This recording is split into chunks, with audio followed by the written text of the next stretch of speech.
Shambho, Mahadev, Mahadev, Mahadev.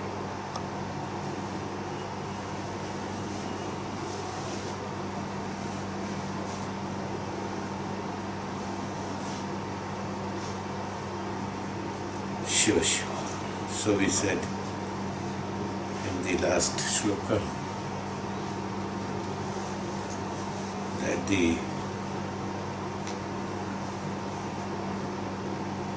objects remain.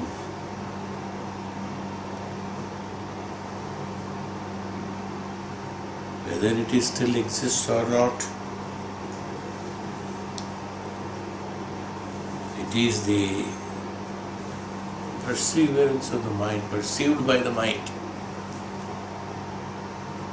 is how it is identified.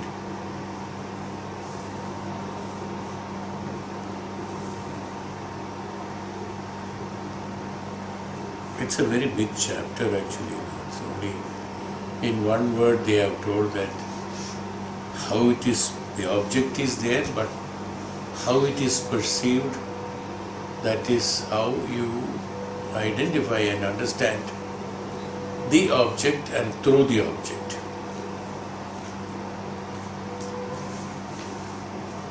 The purpose of identification of object is meant for identification of something beyond the object. Once we know what is the object, if you really want to know the characteristics and qualities of that object, one has to go into the beginning stage of that object. How it has come and where it has come and what is the purpose and things like that. That is what is called perceiving through the object.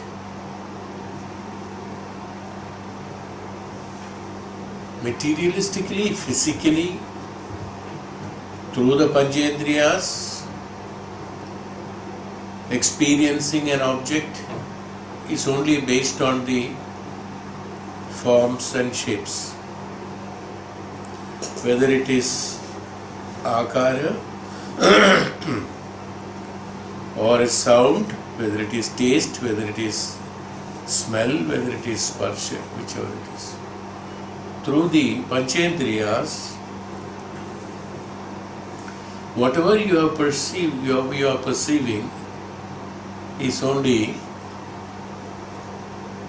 an external form of that, which, how that can benefit you. Looking at a form and shape, what benefit you derive out of it? What can you study out of it? Just by perceiving it externally.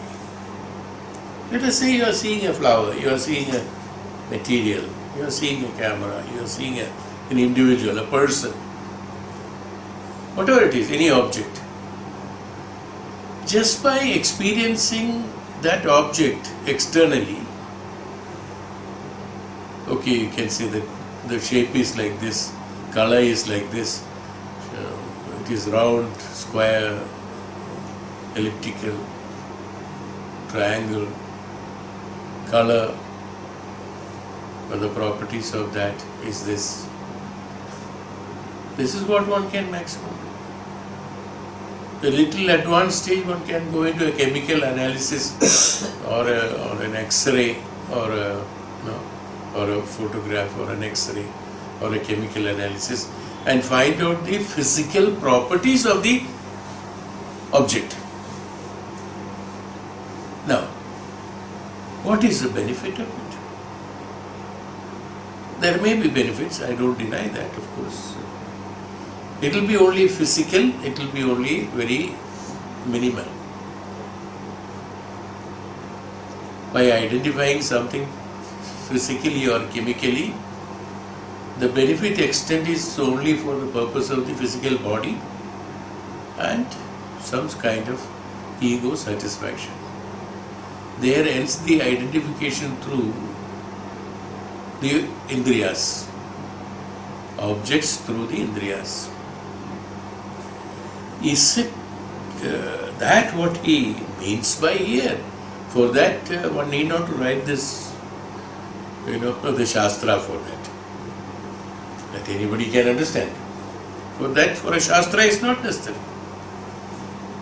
Why is he saying this simple sentence saying that the object, whether it is dependent on mind, whether it exists or not,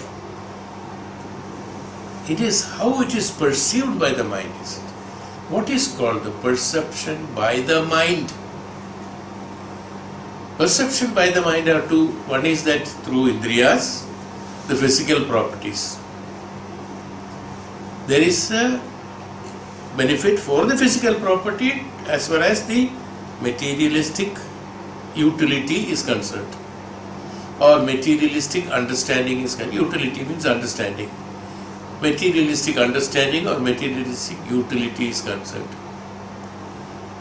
This particular building is like this, or the roads are like this, or the advancement we are seeing, so many new things are being introduced, fastest train, fastest plane, and whatnot. There's scientifically quite a lot of advancement. What we call it as advancement is happening. All that when you take, all that, I'm talking about everything that is being experimented, that being developed by the human, they call it as new discoveries or inventions, they call it as inventions also. Whatever name. Is it invention? That it's a debatable subject. Is it an invention or not? They are all modifications from one form to the other. Invention has not continuous. According to Vedanta, invention is only done by one source. All other things are modifications of that. You see. There was an older version of train. We made a newer version of train. Principally, both are traveling in the same way. No.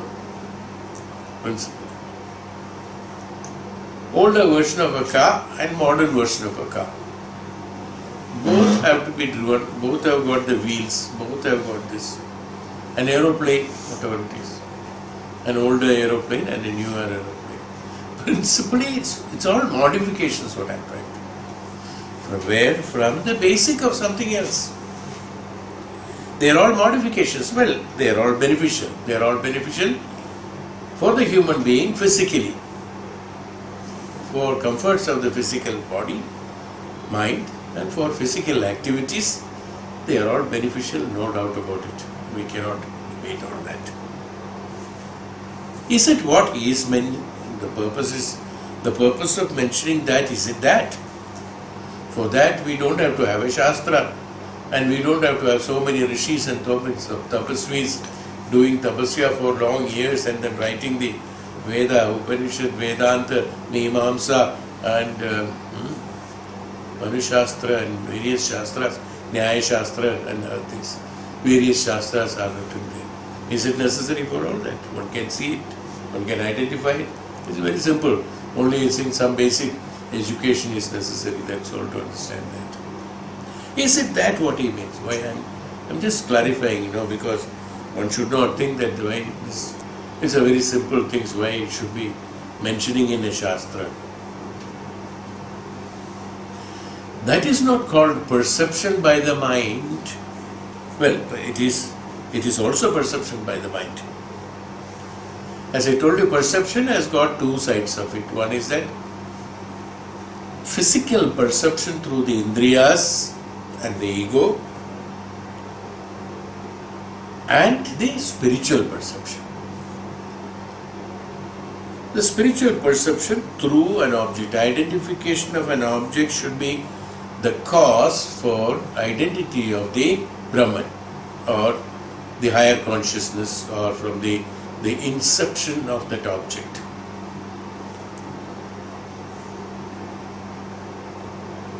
It's called the spiritual perception of that. Why a spiritual perception is necessary when we see an object or when we want to see an object? It is not necessary. What Swamiji or Shastras are saying, telling us that one can go through the objective experiences and identify the higher consciousness, is what he said. Object can be a medium to identify the higher consciousness. People who have taken number of births and have been progressing in their pattern of living in order to identify the life, they gradually, from Janma to Janma, get fed up of understanding the same object every time.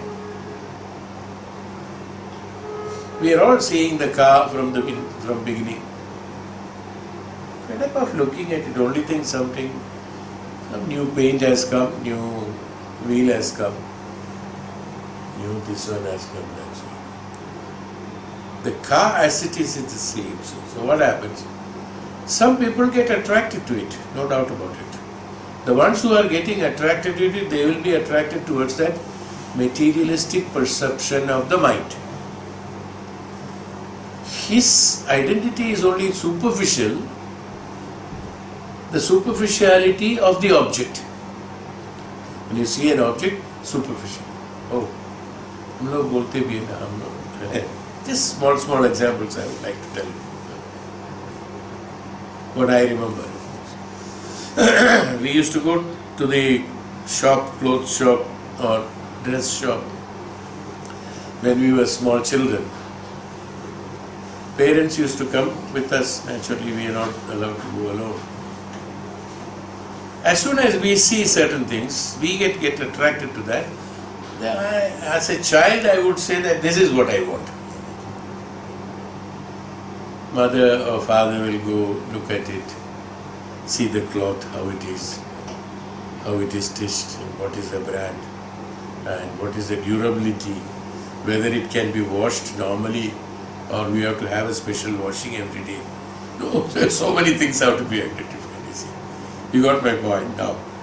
Looking at it, just like that, liking it, is a superficial acceptance or superficial study of the object. To my eyes or to my ears or to my hands, I felt it good, so I just want it. But one step ahead, the parents go through the mind, they analyze what is the quality of the fabric. Is it this, is it that, is that? They say, no, this will get spoiled in 6 months' time. This will last for at least 2 years' time. Things like that. See, different studies. Even in materialistic studies, there are different levels. You see, as a child, that means as an ignorant man, he identifies absolutely superficial experience and enjoys it. If he is left alone, he will buy that and he will be sorry afterwards. But he enjoys for a moment. But the one who last longing cloth you buy, then you enjoy it for a longer time. That also gets spoiled. Because that is also perceived physically. Through the physical properties, a chemical analysis or a physical analysis or some other analysis has been done, which we have limitations to identify that object to that limit. So we identify that according to that. They are all superficial.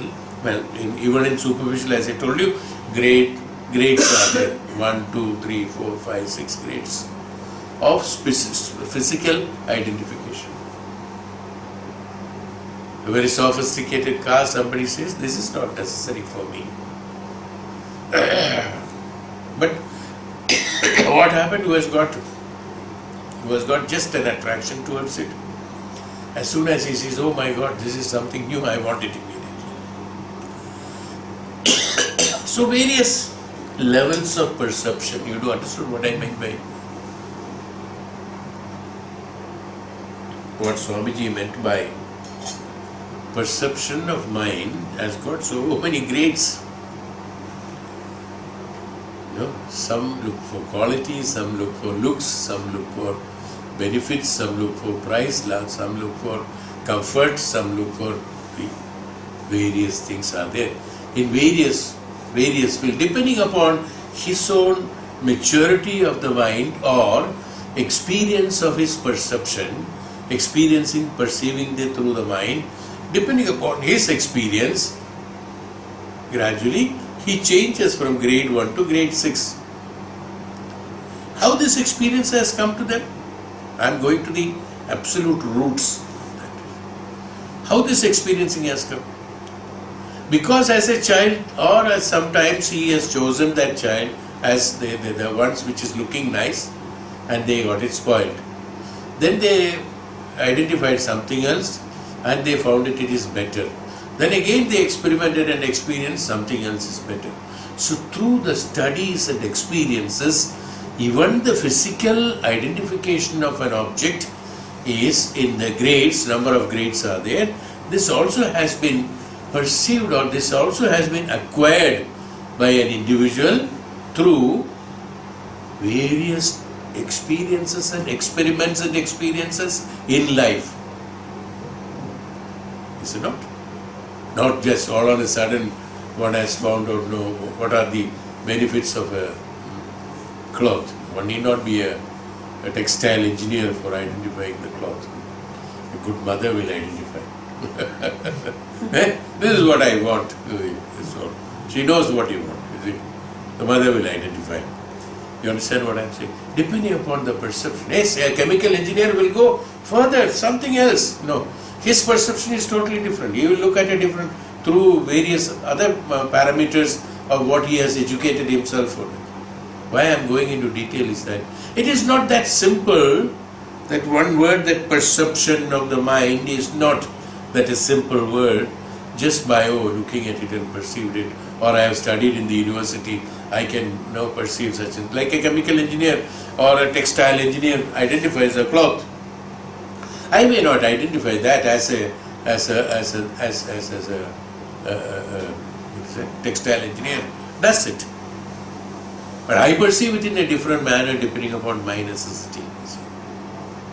Now, various people in various grades and various methodology of identification of the object is there. This is called perceiving the objects superficially. Okay, this is only superficial. Yes, a chemical engineer or a textile engineer goes into details of manufacture, how this material has been created. He goes into the details of the raw materials or the basic of the material. He goes into those details. Okay, that's another level of physical properties, identification of physical properties. But I am trying to tell you, the perception of mind in two levels is that one is the physical properties, another is the spiritual properties. Physical properties are number of grades. They are also not just selecting something, using, or just liking something at one look. No. Oh, that is beautiful. Sometimes a passing comment. Oh, that's nice. No. What is the study you have made? What is the perception you have made in that object? Just said that, oh, it's nice, or it is bad. But when you really analyze, something which is nice is not nice, something which is bad is not bad. Also there. You understood now variance of the perception of mind? Perception of mind is based on various things. One is that it's a big study, it is not a small thing. Perception of mind is various. What are the various things? Various things. We have to go to the basics again. Mind identifies through the gunas, three gunas. Depending upon the guna that you have been inherited, through your own experiences, you will be seeing the object through that perception, through that quality of yours, and you will be experiencing, or you will be perceiving the material depending upon your own experimental experiences that you had. And those experimental experiences are based on that too again. How is the experience? Is it a foolproof method that your experience? Then everybody should like the same cloth. Why everybody is not liking the same cloth, same color, same fashion, same thing? Yes. Everybody has got different perceptions. So, depending upon everybody, see, there is again a bifurcation, again a sub-limitation on that, you see. That depending upon each individual's proportionately differentiated the gunas of the quantum of the gunas that he has inherited in, whether it is sato, which is weighing maximum. Is it through sato guna, through rajo guna, or tamo guna? So his identification of the object, even superficially, is also based on the gunas.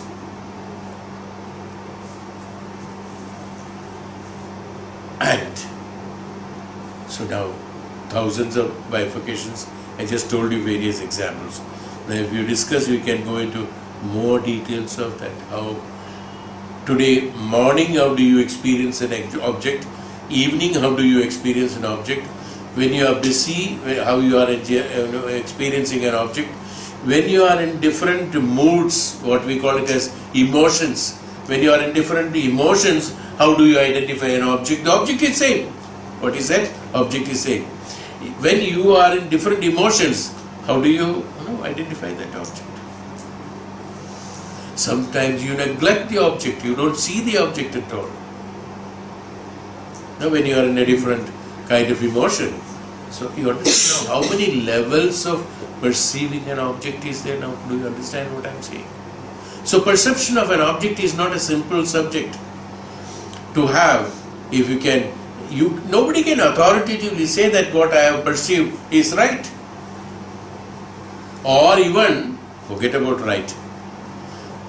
Even we cannot say, I don't think anybody can say even that I have perceived that object in the right manner. I have perceived the object. Have you? No. Just a part of that you have perceived, that's all.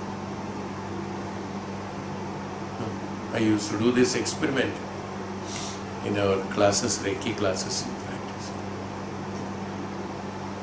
How you see that, how you feel it, how you see it, what you have seen, is it complete? So we used to show an object to everybody. Look at this is an object. 40 people, 100 people are sitting. 100 people identify the same object in different ways. One will say it is a blue colored such and such. One will say it has got so much of length. Somebody will say that this is the shape of that. Somebody will say this is meant for that. No, I have seen it in my own experiment. Human beings. Nobody has perceived it as it is. In the sense, with all that explanation has to be done in one. This is called as it is. Could you perceive it? No, you can't. This was an experiment done, and I have never seen anybody, I 35 years I have taken the classes, and I have never seen anybody who has identified one object 100%. Anybody. Or yes, they identified some little more, some little less, but everybody identified half of it, 1/4 of it, or just by looking at it through the indriyas, perception through the mind is the subject. I'm talking about the perception of the mind. Very important subject. If my perception is not right, now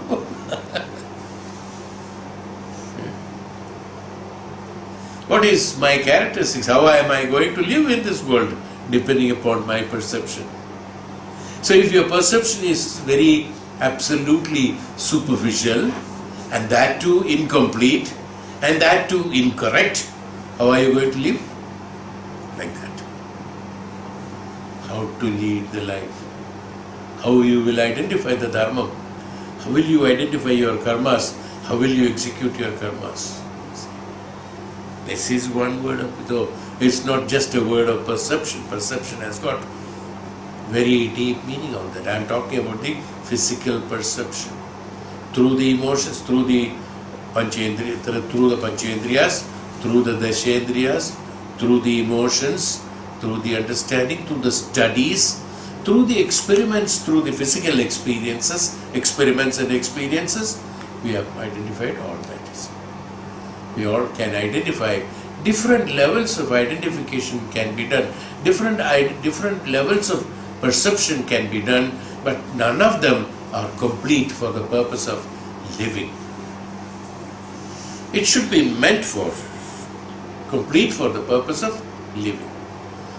It is not possible by a normal human being, because everybody has got his needs are totally different. As I told you, the mother will look at the cloth with different outlook or necessity, that it should be last longing, color should not run out very fast, and things like that, so that she is comfortable not to stitch a new cloth every now and then for the child, is what she looks at, you see. But it should look nice, okay. But the child wants more fashionable, more this one and then, whether it gets spoiled even in one day, doesn't matter. Various requirements, various necessities, various identifications, various kinds of knowledge, and various kinds of, depending upon one's necessity, again one's necessities, the level of perception changes. That means the perception, what we are talking materialistically, is very, very totally or absolutely a relative term. A relative term cannot be called as a complete perception of the mind. It's only we call it in a small language, and we don't call it as a perception. That's why we call it as likes and dislikes. You can have likes and dislikes. Perception is not possible. That means you are totally out of your function through the mind. Likes and dislikes are only through the indriyas. Likes and dislikes are only by the necessity. No, it's a relative term. By the necessity, by the requirement, by the emotional satisfaction, egoistic satisfaction. This is called, you called it as perception of the physical perception. You got what I want to tell, why I am explaining so much now. From all the corners we should know what is that. There should be no gap left out. No, it is right. There is no right there. Right in the sense that what is the true meaning of perception. As I told you, you can say it is likes and dislikes. Fine. Then we will not discuss on that. Likes and dislikes. Again, likes and dislikes are based on your emotion, based on necessities, based on requirements, based on situation, based on individual, based on your time, based on your emotion from morning, evening, afternoon, and when you are angry, when you are jealous, when you are this, when you are that. You got different moods and different emotions, different times and different areas, depending upon area also, depending upon the era, again. The era which you were, which you are, your choices are different. When I was a child, my choice is different. Today my choice is different. You see, my likes and dislikes. So how many relativities? These are all very relative terms. So we cannot call it as perception. It's why I identified them as the perception as two different ways. One is called the likes and dislikes in a common language, which is not a perception, which is only an emotional expression, an egoistic satisfaction. Absolutely an ignorant way of living. No, that's all. Is it that what we want? No.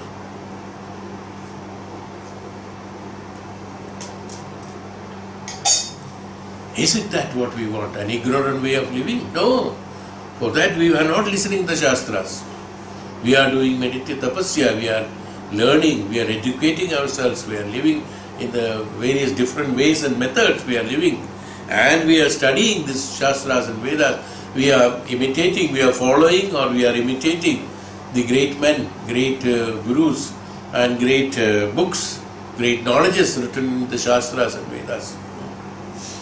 We have different things.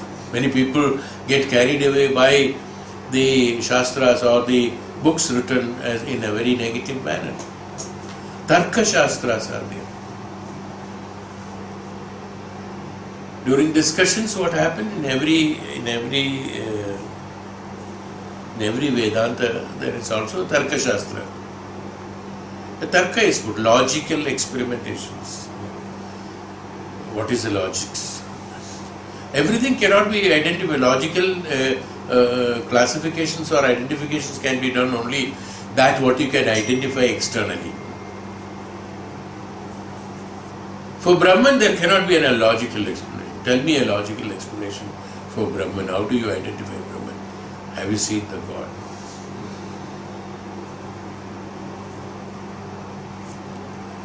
As for scientificism, the escape for many people are not ignorant people.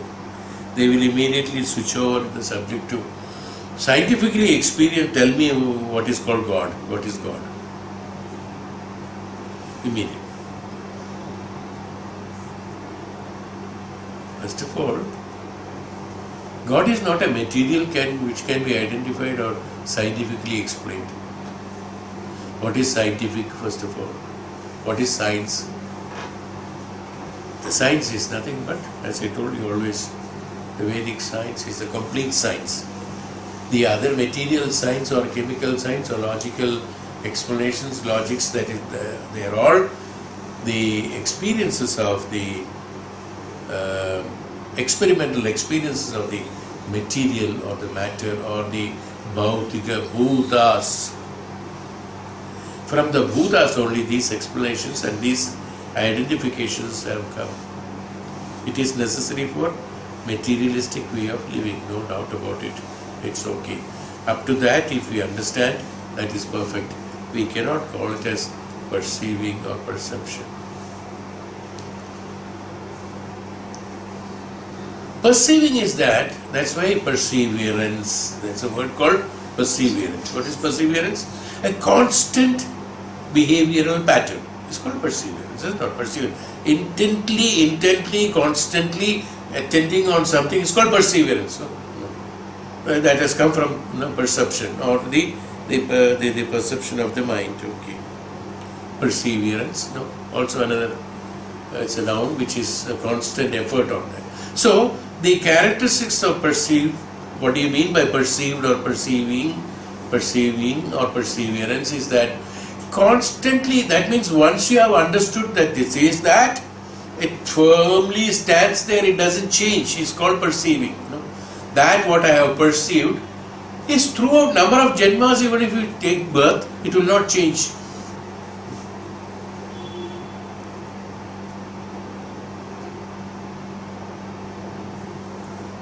So in Vedanta said, Ekam Satya Vipra Bahuda Vadanti.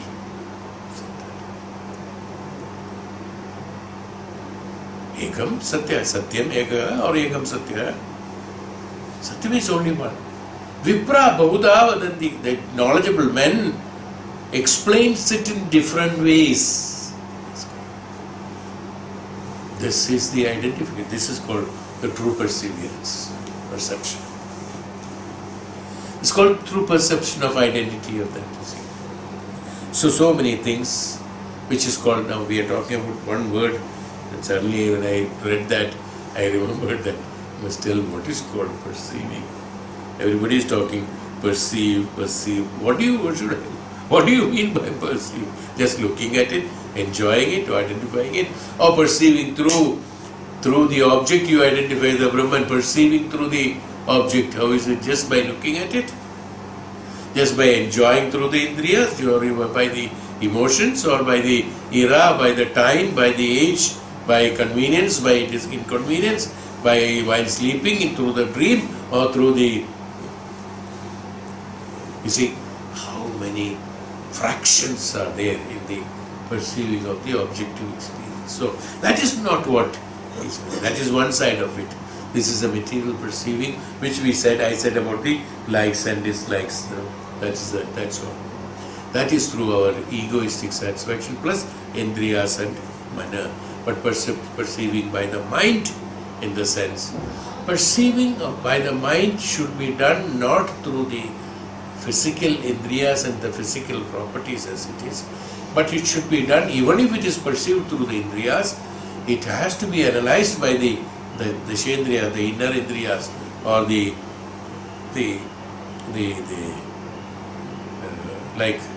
root of what's called Sukshma Bhava of the Indriyas. Sukshma Bhava of the Indriyas. That means each and every objective experience have to be Shabda Sparsha Rasa Rupa Gandha Adi. This is the Sukshma Rupa of the Indriyas. Through that, as one identifies, that is one way of identification of the material. That's little superior way of understanding the materials. Through the Shabda Sparsha Rasa Rupa Gandha. They are the Akasha, air, water, and the Panchabhutas. That is Shabda Sparsha Rasa Rupa Gandha. That means any Bhuta relate to the Panchabhutas, then identify. Then only five bifurcations will come. Even though you are seeing thousands of objects, these thousands of object perceiving through the physical properties can be analyzed through the Panchabhutas. So this is one way of progress.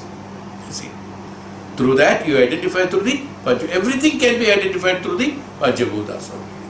So these Bhutas, thousands of Bhutas, identifying through the Panchabhutas, Shabda Sparsha Rasa Rupa Gandha, through Akasha, through Vayu, through Jala, through Agni, through Bhumi.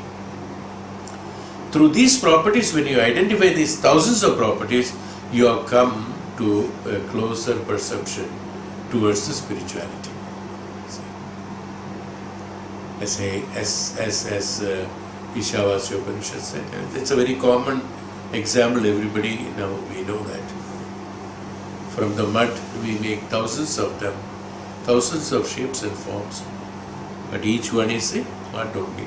The basic property is that only. It has come from the mud, it will go back to the mud. When it breaks and you throw it in the earth, after some time you don't find it. It has got disintegrated into mud. Came from that thing. But when we see outside, it has got thousands of shapes and forms. No? Thousands of shapes and forms. So people who identify them as only shapes and forms are restricted only by the likes and dislikes and the comforts and discomforts and the necessities and the no necessities. To that level only they remain. But one identifies even the clay, what you are using, clay pots, clay, that ceramic, what we call it as ceramic plates and all. They are all mud only done. There's nothing other than that.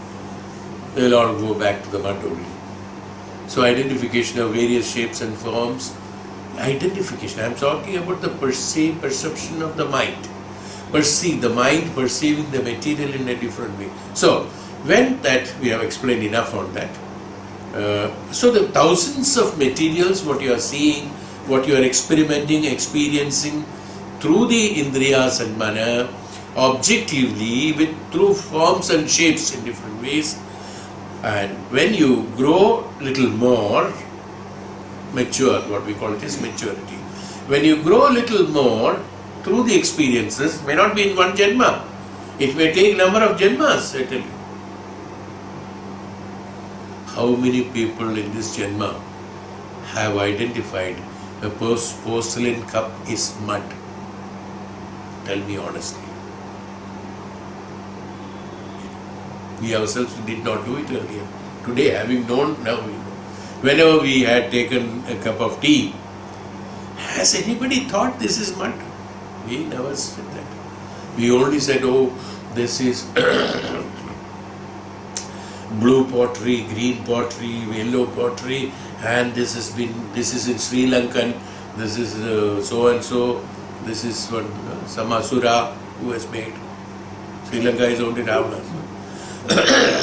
They are the best potteries they make, I think. China, okay. Chinese potteries, it has come from China, very precious, kept in the almirah one day. One day you took out and it broke.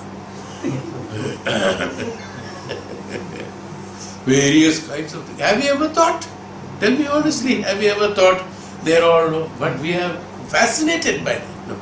We paid a price for buying them and we enjoyed that. You know. Emotionally we enjoyed. We never used it because it will break. All the households, including mine. I'm talking about the facts, you see. Only for what? Ego satisfaction. What is that gift? You have kept one very expensive pottery, blue, what is that? Ceramic, what is that? Blue? Ceramic pottery in one shelf and another shelf you just ordinary, हम लोग का कुम्हार जो बनाते हैं ना वो बना पूजा in Tamil they call it as kuja or that this shape wala mari rakhne wala. What is that you call? Surai. Surai. Surai. That you keep it. That's madu. That too, not even fired. You know, it is kacha. That's kept. We call this one mud and that one as porcelain. We never identify this and that is the same. His father and mother is same. Both of them have got from the same parents. They are looking different. That's all. Have you identified them? No. Has anybody identified that? I'm talking about perceiving. I'm taking you towards the root of that perception. What's called perceiving. One day, yes, when you grow knowledgeable, grew up and things like that, suddenly, no, you start identifying. It's okay or not. Great, it's okay. It's a good invention, no doubt about it. People have put their minds into it and made it so beautiful and presentable, and one will enjoy it through the eyes while eating in that plate or eating in the pata. What does it make any difference? Nothing, no difference at all. Absolutely no difference. The food that is taken through that, you know, the expensive pottery, expensive, what is it, crockery.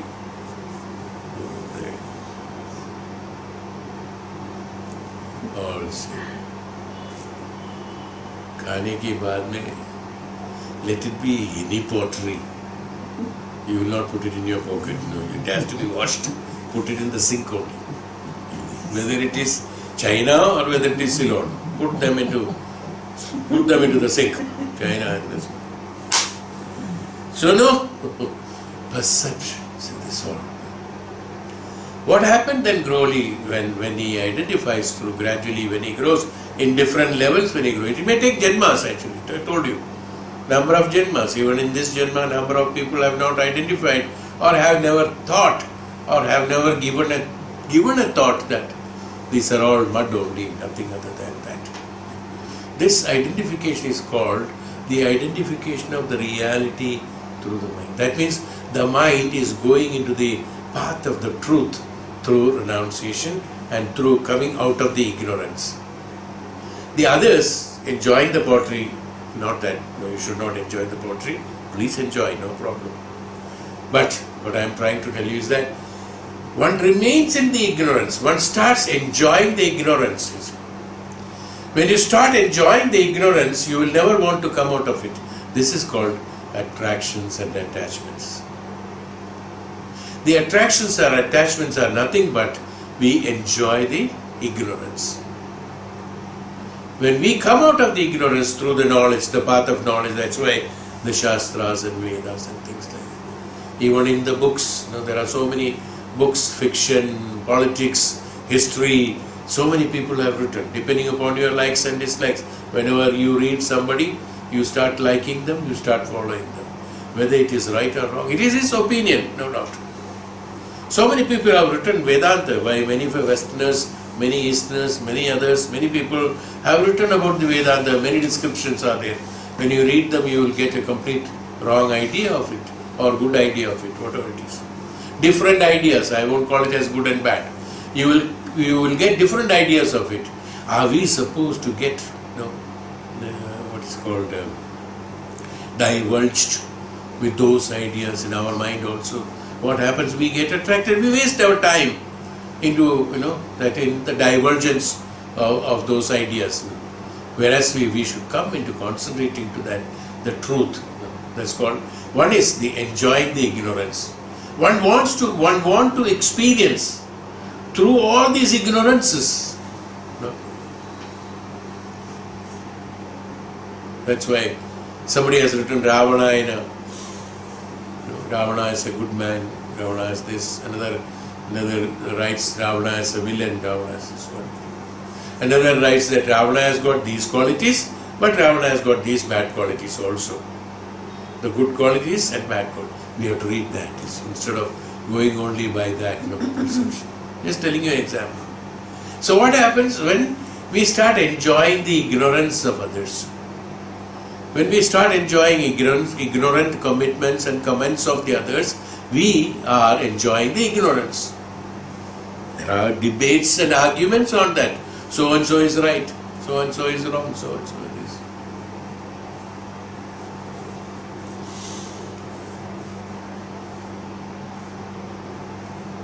Yesterday I was listening to somebody, a gentleman talking, because it was in the phone, I think.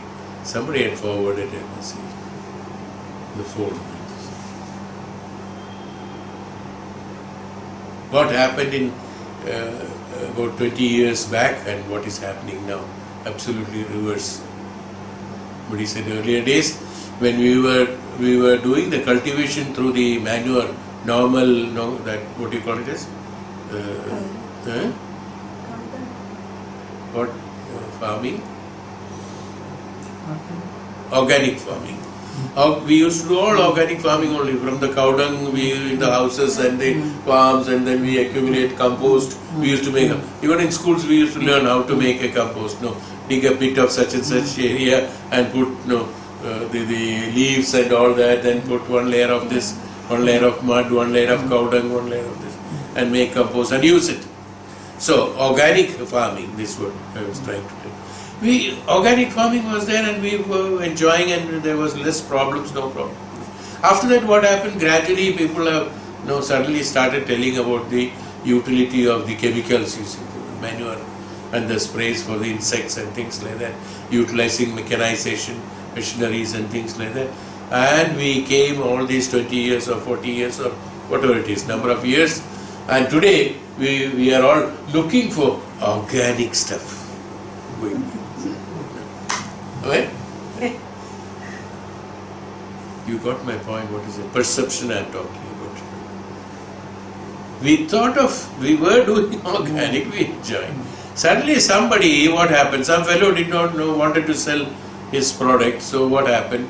He wrote about chemicals and application of chemicals, how to grow this and how big it can grow, how brinjal can be looking like a Ravana and all that ideas they gave us. So everybody started using that. When everybody started using it, then again somebody said that no, organic is better. See, why? We all like a flock of, and the cows following one cow. I always do that. Herd.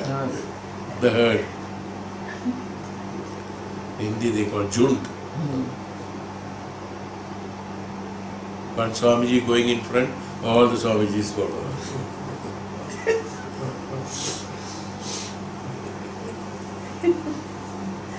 I'm just joking, of course. So, what happened? Perception. Why didn't you get this perception of the organic farming is the best? That is good for health, and this is what is the properties when chemical, are they not? No, yes. But what happened? Most of the people, what happened? They get attracted to ignorance, is what I'm trying to tell you. They get attracted to ignorance and they enjoy the ignorance. That's called attraction and attachment. Because of attraction and attachment, one day they broke down, and finally from that experience of breaking down from that experience, then they identified, oh, that was better, that is better. It's called detaching or renouncing the attraction and attachment. Attraction and attachment to ignorance. The attraction and attachment to ignorance is easy because it's very attractive. Wrong things are very, very attractive. we'll get it easily. And that. So we are all attracted to that. This is what happens. Same thing happens with the medicines, with our lifestyle, with our all those things. What happens? That what we had been doing was much healthier. People were mentally, physically, spiritually and emotionally, people were much, much cleaner and healthier at that one point of time. We got attracted to ignorant ideas of whether who are the scientists we called, or whoever has invented those pesticides and poisons injecting. Don't you know that when you spray a pesticide on a vegetable, you are eating it? Did you know that 20 years before or 30 years before? Should I believe that? No, you didn't know about it? No. But what happened? We got attracted to it, attached to it. We knew. And today you are telling you are eating poison.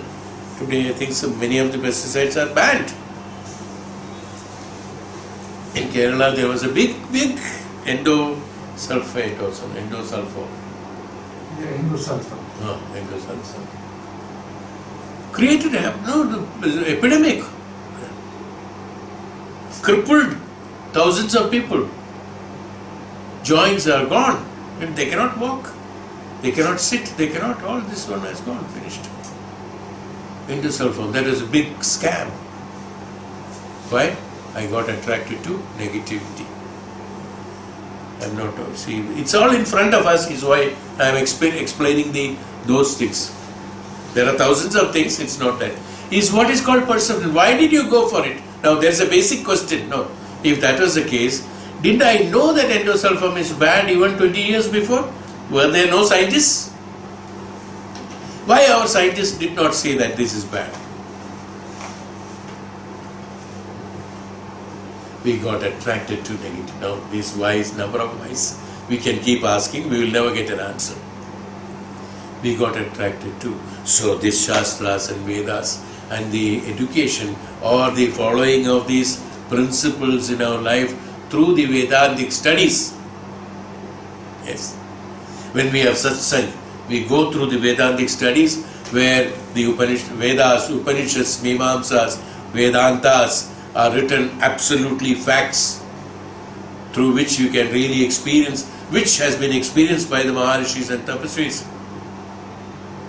When Einstein came and he said about the principles, we accepted it. But thousands of years ago, our ancient Maharishis and Tapasvis had told the same thing. Nobody accepted it. Thousands of years ago, our Maharishis and Tapasvis told the earth is round. I mean, it's like a ball. Those days they said it is flat. You know. Gradually they said no. But now, whenever we say it is like this. Everything like that. Whether you take finance, economics, whether it is take science, you take about anything for that matter, they were all, even attraction or gravity, all this has been invented thousands of years ago. Thousands of years ago. But when somebody came and imposed those negativities, these people whoever came and imposed on us that this is right, this is only right, that is not right. What happened? We got attracted to it. We got attached to it. We got attached to the wrong studies of it. When the various people came and invaded our country, they brought their own culture, they brought their own illiteracy, they brought their own wrong culture where we had a very rich culture in us. Highly educative, highly progressive, highly purified form of living we had, and we were invaded by this negativity and wrong things. We inducted on that and we started believing them. We got attracted to it. Perception, I am talking about the only one word, the material perception. External perception is ignorance based on likes and dislikes, that's all. They are based on various factors of our superficial experimentations, superficial experiences, this is not what is required for the right way of living, proper way of living.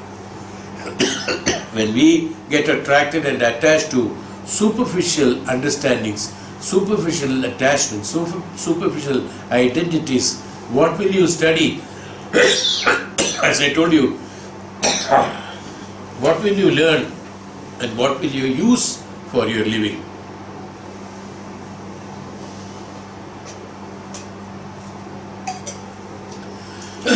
If your perception is not right, what are you going to use for to live, how to execute your karmas?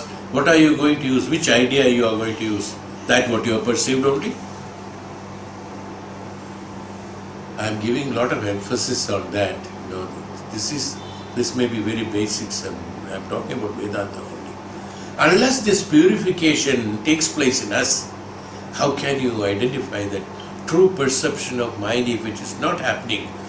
How can you lead your own life and others' life so that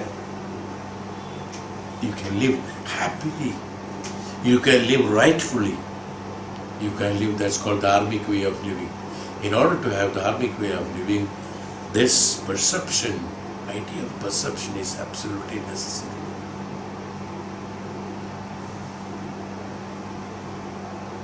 Dharma Shastra, Nyaya Shastra, they experience it, explain about it. So if you start identifying, now what happens? Here we said in the Adi Shankaracharya, as well as Vedantic studies, Vedas have told that identify, okay, when you are wanting to identify your life and living and the properties and the right way of living or the true knowledge through the object, you can live materialistic living.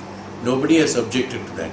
But while living through materialism, through the material you identify through the right way of perception, you identify as I told you, from the form and shape of the mud, you identify this mud, same way, you start identifying that the source of the object also.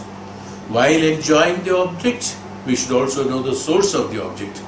Why should I enjoy the source of object? Why not I enjoy the object straight away? No problem. Well, if you want to do that, you can do it. But where is the problem? The problem is that if I do not know the source of the object, I will not know the properties and characteristics of the object. If I do not know the properties and characteristics of the object, how will I utilize it? In order to utilize that experience, objective experience, I must know the characteristics of the object, then only I can utilize it in my life.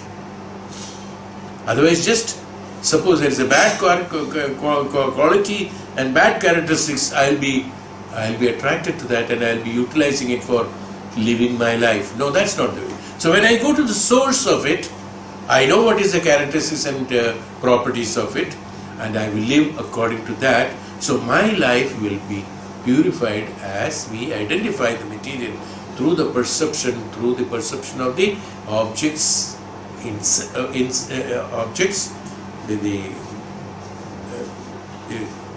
from where it has come, the origin of it, the reality of it, or the truth of it. This truth of study through the object to the Brahman, through the higher consciousness, or to the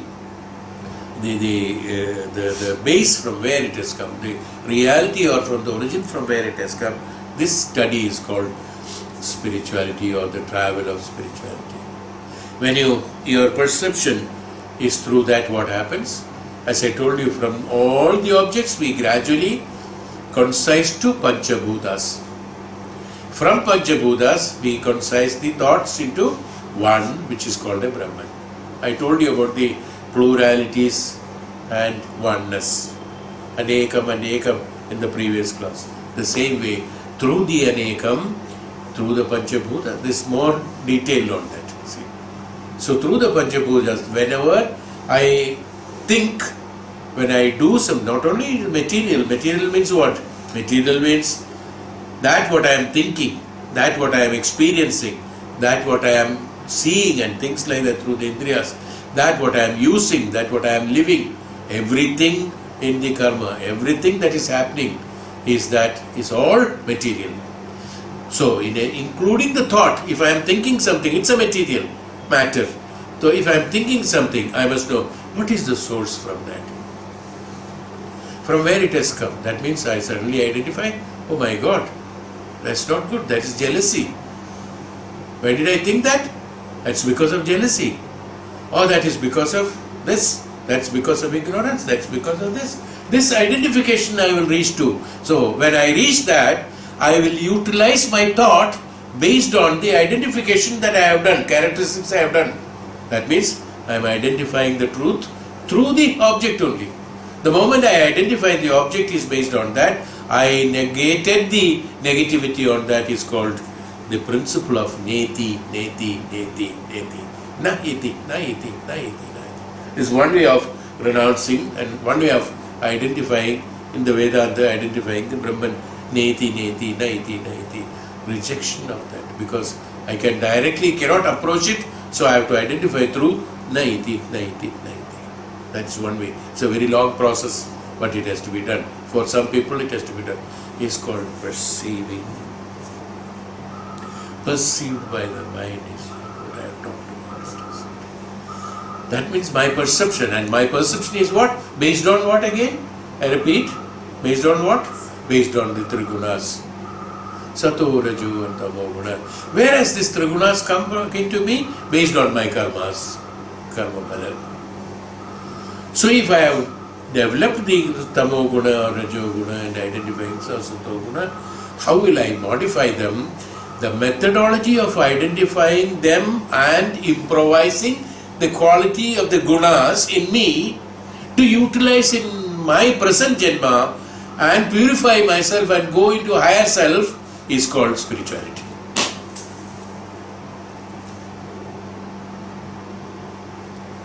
Why should I have objection to it? Why should one have objection to satsang? If you don't know, learn it. So, simple things.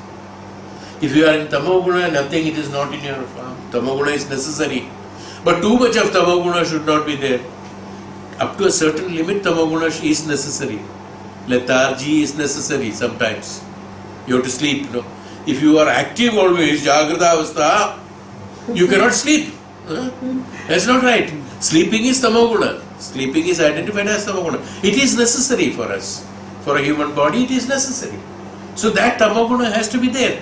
To certain amount of tamoguna has to be there. That's why in the food, there has to be sweetness, there has to be sourness, there has to be whatever it is, sharp, everything is there, chili, everything has to be there. All to that extent, but something I like a particular thing I like, so that should be always more. That one guna, I am concentrating on one guna. This is called the karma phala. I get attracted to negativity, like you read books. Commonly what happened, many people carried away by the book, by that author. That particular author had a particular idea that he has quoted. You should analyze it. I am not saying it is wrong. Some good things are there, some bad things are there.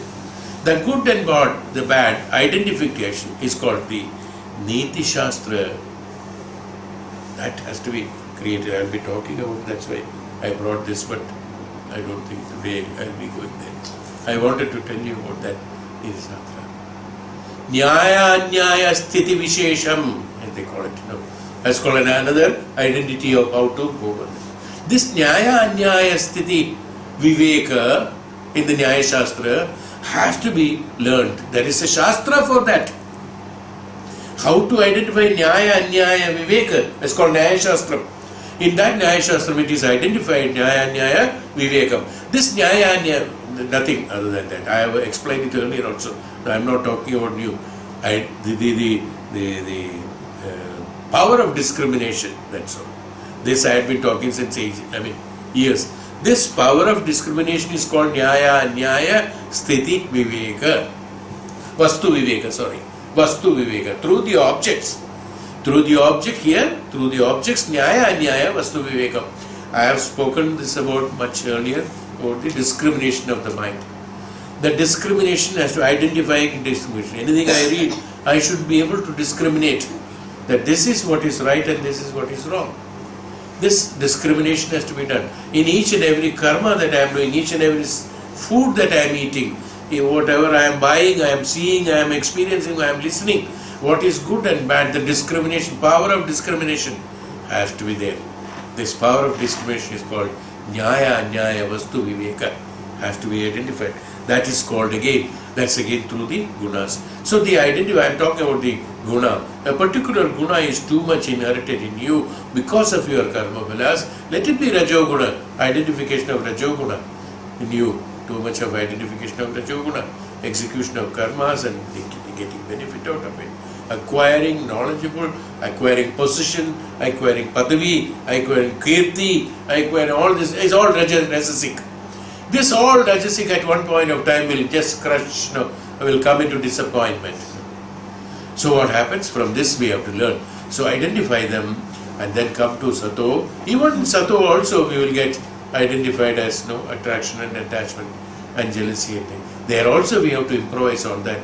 This path has to be chosen, is it not? Is it not? We should choose. And we should put our life into meaningful way. We all say that meaningful way of living. That's called the dharmic way of living. When you translate it in English, we call it as meaningful living. Meaningful living, what is the true translation of meaningful living? Can anybody tell me? What is called meaningful life? Tell me an example. What is called meaningful life? There should be a meaning for the life. There should be a meaning for whatever you are doing. Isn't it? That's what is called meaningful life. For whatever you are doing, there is a meaning. There should be a meaning. They are giving you a meaning. I am killing somebody. I have murdered somebody. What is the meaning of that? I have taken my revenge. Can it be a meaningful life? No, it's not that. So when you translate into that small language, I think it's because of the language. Meaningful life.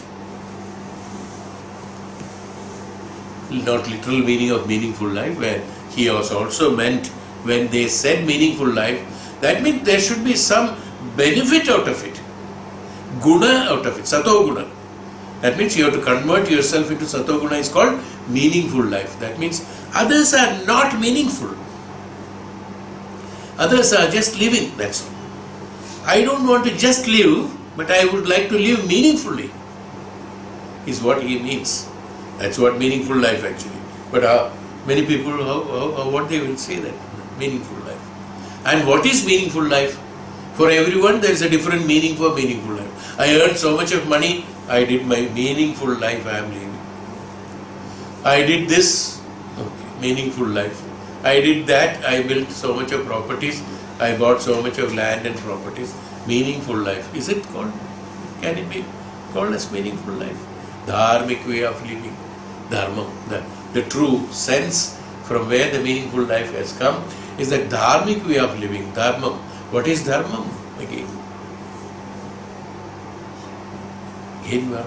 Dharma is again perception through all these gunas and rising above the gunas and identity of the gunas, and then every object and every objective experience through which I go into the characteristics and properties of the object and characteristics and properties of the way of living that I am doing and for what purpose I am living. This identity of purpose of living. Identity of purpose of living is only liberation. And for liberation, what is to be renounced? What is called renunciation? What is to be renounced? How do you approach the right way of renunciation and lead my life dharmically? Why should I lead my life dharmically? So that I'll be peaceful, I'll be healthy, I'll be absolutely positive, I'll be helping people, I'll be helping myself, and I will not be accruing any karma bhalas so that I have to take another birth. I am not doing all these things, so I will be living as a true brahmachari in the true living. This is called brahmachari only can, as I told you in Chandogya Upanishad, only a brahmachari can lead the true life. You can get married, you can have children, you can eat anything what you want, you can eat the sweet, you can eat this one, You can eat an ice cream, nothing, no problem. Everything can be done. But it has got a dharma. Everything has got a dharma in that. This identification of dharma in the living, in the proper way of living, is called power of discrimination. Power of discrimination in the objective selection and subjective selection. Nyaya, Anyaya, Vastu, Viveka is that power of discrimination. Okay. I think we'll continue in the next class. Beautiful. God bless. Now we are only halfway of it in the perception of mind. We'll continue that. Some more things which is beneficial to us. God gave us this gift. Great man has given us this gift to understand it, even though, but from the word we have to contemplate it and then travel, then only we will understand their simple words.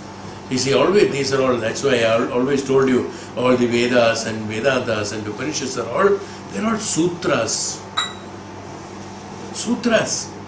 Just a thread.